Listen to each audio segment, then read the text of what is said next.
I'm very happy to be here with you virtually. This is such an important topic. I'm going to share my screen here now. I think that's needs to be enabled. So you can see the slideshow presentation along with when I'm speaking. Because it's a very challenging time right now in terms of judging information and communicating with others. Okay.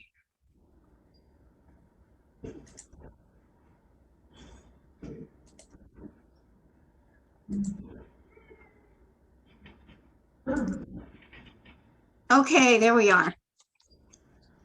When Americans are unsure of what constitutes factual information, and when valid information is being disparaged, it's not a safe situation for democracy, and it's a warning sign to be aware of. So first of all, what are some of the factors involved? We want to talk about why this is hard, what kind of tools there are, and what we can do. So one of the factors that you may be aware of, us some more so than others, is referred to as the filter bubble. And what this means is that when we do electronic searching, it's easy to think that I'm typing in keywords, I'm getting my hits, my results, searching Google, and probably everybody else is getting the same thing. Well, not necessarily the case, because the algorithms that are set up with these search engines are trying very hard to please us. And so over time, as we're putting in keywords and we're choosing among the hits that are offered to us, the results are becoming more and more refined according to what it's believed that we want. And so citizens are not necessarily sharing the same set of data, the same results that they're getting, even if they're putting in the same or similar search topics.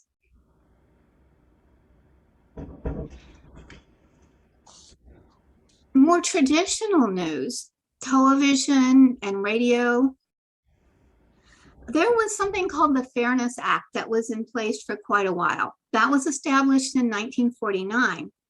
And the idea was that the networks had to give equal airtime, balanced airtime, to alternative points of view, so on controversial topics.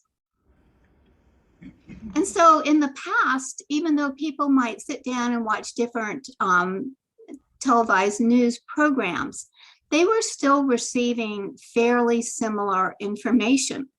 They might have different opinions about it, but that shared view of what was happening in the world was there. And we think of this in recent years. Most of us are aware that we don't really have a shared view a lot of the time now. But this actually has been going on for some time, because this Fairness Act was repealed in 1987, and it was repealed in the name of free speech. Well, regardless of whether we're getting information via electronic resources or in the more traditional way, radio, television, often we want to share the information that we've heard or seen. And these statistics on this slide are from MIT News, a study done on Twitter. They found that false news stories were 70% more likely to be retweeted than true ones. And true stories take about 6 times as long to reach 1,500 people. Okay, so that's not very encouraging, is it? But I think it's also not terribly surprising, because what is it that we want to share? It's the things that either make us thrilled or horrified, right? It's not just typically the matter of fact, factual information.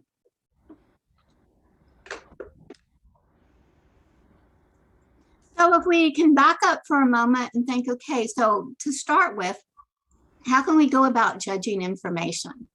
So some of the things that we look for when we're judging information is, where is this coming from? Who's the author and the publisher? What kind of experience and credentials exist? Objectivity. Is this information that's designed to be in-depth analysis, it's neutral, or is it persuasion? You ever listen to something on TV and somebody's talking to you like this? Chances are that's a clue that, maybe what I'm hearing now is more opinion than fact. And it's not necessarily a negative thing for us to listen to opinions. Sometimes that's what we choose to do. It's just extremely important for us to be aware when it is opinion. How current is the information? And how complete is it? Is this cherry picking because I'm trying to persuade somebody in a particular direction, or is it really thorough? One thing we can do is something called triangulation. And triangulation means if you have one source of information, can you find two others to verify that information? Thinking in terms of the news sources that we use, what are they known for? What's been their reputation over many years? Is it litigation? Is it awards? And I think probably a lot of us are aware that there are fact-checking sites. Making use of those can be important. Factcheck.org or Google Snopes or PolitiFact. They can be quite helpful.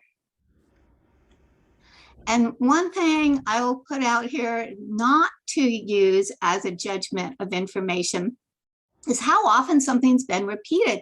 Have you ever had somebody say to you, well, I think it's got to be true. I've heard it so many times. Well, as a former librarian, there are various ways in which we judge the authority and accuracy of information, but repetition was not one of them. And I think it's okay to respond to that too. One thing we can say is, I don't go by how often something is repeated. Okay, sometimes we really have to persevere to find the source of information. As a former librarian, I was so trained to do this automatically, and it can be a little tedious sometimes because when somebody says something to me, it's kind of meaningless unless I can tie it to something. I always want to know, where did that come from? And I don't mean Google or the internet. I mean, where did it come from in Google, in the internet? And I kind of drive my family crazy sometimes because they'll come home and tell me something, and the first thing I'm saying is, what was the source? And my husband recently came home and he told me some information that he had heard at work from a coworker. And I think it was medical information. But the first thing that he said to me before I could say anything was, and I asked him what the source was. And it turned out that it was a highly regarded source. I thought, that's actually useful for me to hear. I can at least stick it in my short-term memory. So that's quite pleasant. Okay, so communicating with people about information. Okay, which one of these people do you want to talk to? It's kind of obvious here. Have you ever heard the expression, the keeper of the breath comes out on top? Have you ever had a conversation and it's starting to get heated and you keep your cool? How do you feel about yourself later, right? And I've actually even had somebody come back later to me who got upset when I remained calm and apologized. It can be really tempting, particularly when it's a heated topic like politics, just to want to get our dig in. But we don't necessarily come out on top doing that. And we also want to think about the effect of people around us observing and what they're going to think about us and our views. And I think another factor here is most of us want to give respect. That's just because that's the people who we are. But another reason is giving respect allows the other person to feel respect for us, because there's a big difference between feeling and acting. I mean, do you really feel respect for somebody who doesn't treat you with respect? And establishing that gives the room for them to be able to listen and to hear. Sometimes it's so easy to think that we don't have anything in common, but really the vast majority of Americans, we love our country, we value democracy, and I think it's really important to keep that in mind, and it can be helpful to point that out sometimes. We also, the vast majority of Americans, fear the extremes. We fear fascism, we fear communism, and sometimes people will say, well, these people who they're so far right, they don't care if we end up with a fascist government, or these people on the left here, they're supporting communists. And it can be helpful for us to say, hey, I fear those things too, because both really come down to authoritarian rule, not democracy. Okay, so what are some tools we can use? I've already mentioned a couple of things we can do, but here are some sites that are of value. Okay, I love the media bias chart, and I know you can't see the detail here, but at least you can see the overall picture, and I'll tell you where you can look at this. So it's this inverted V, and what they're doing is they're graphing sources of information, television, newspapers, online, and they're placing them, how far left or how far right, but they're also showing at the top being more factual, coming down to more opinion. And it's very interesting that, for example, CNN TV is in a different place than CNN Web. Likewise, Fox Business is in a different place of Fox Online and Fox News Channel. And so it can be very interesting. Take a look and see, where are my go-to places? Where are they on this? Sometimes they can be further left or right than we realized. And sometimes it pays to stop and take a look at what are some centric ones at the top there. I have a couple of relatives who, they saw things so differently. They're watching completely different sources of news, and they sat down and from time to time watched some in-depth, detailed analysis that was coming from one of those centric sites. And over time, guess what? Their ideas became a lot more similar. So this is something to consider as a possibility. The Factual. This is a site, thefactual.com, and you have to type in the, or you're going to get the wrong site.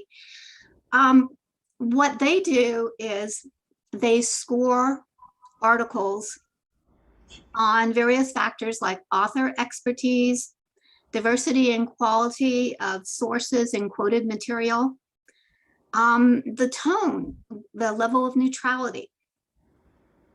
Is this intended to agitate or to convey information? And they score them above 75 is considered highly credible. 50 to 75% is moderately, and below 50, not so much. So what you can do at this site is you go and you type in your news topic, and it pulls up 3 results for you. One that they consider to be like the most applicable to your question, your news topic. And then 2 that are on alternating viewpoints. For example, I typed in a topic, and the most relevant article, they had scored 77%, and then my 2 alternate viewpoints were 86% and 76%. So what they're trying to do is give you, in a nutshell, 3 quality articles.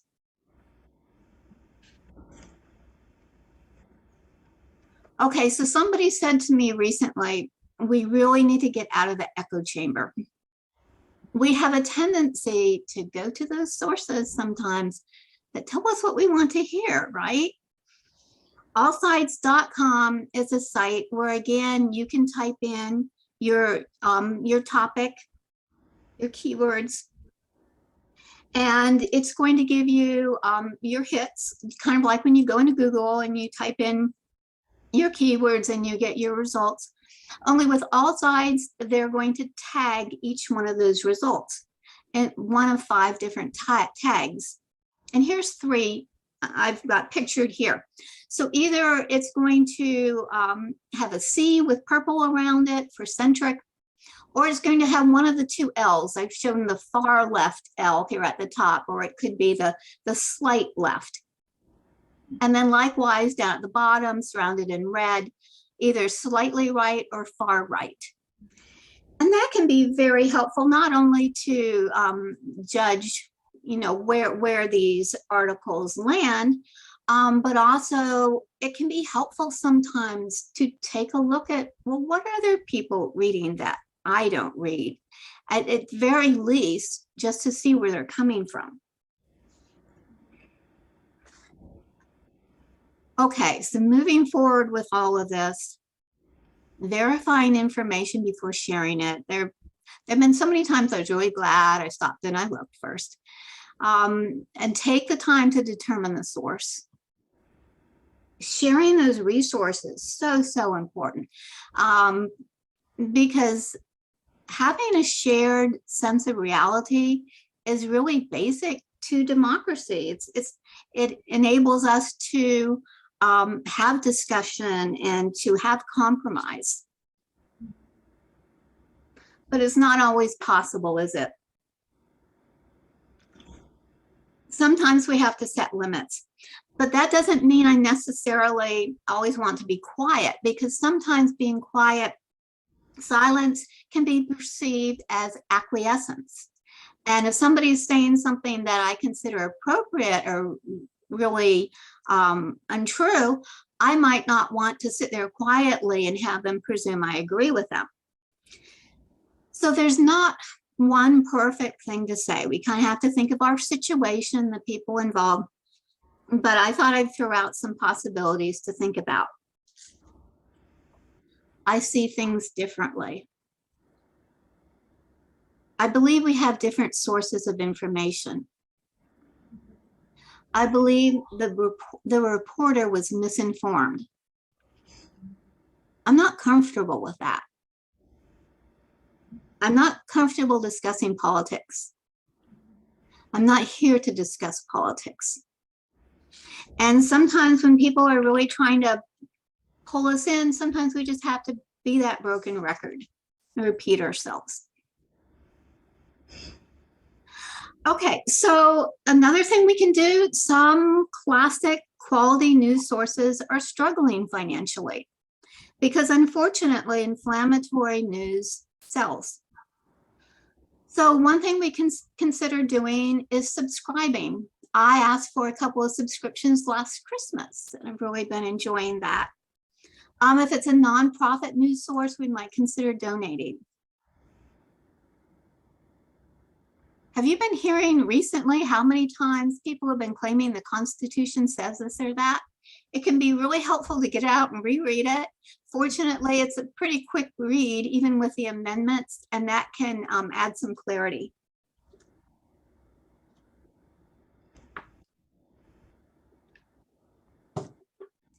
Okay, so I talked about the warning sign of valid news and valid news media and sources being disparaged. Another is normalization of corruption. And dishonesty about information is a type of corruption. And lack of accountability, if leaders are not standing for truth and information, is very worrisome as well. So we need to hold our leaders accountable. It's not that hard to email them, to phone them. There are people paid just to take those phone calls and read those emails. And it doesn't even have to be just negative feedback. We can give positive feedback. I think sometimes our leaders need to know we're really with them when they're standing for truth and information.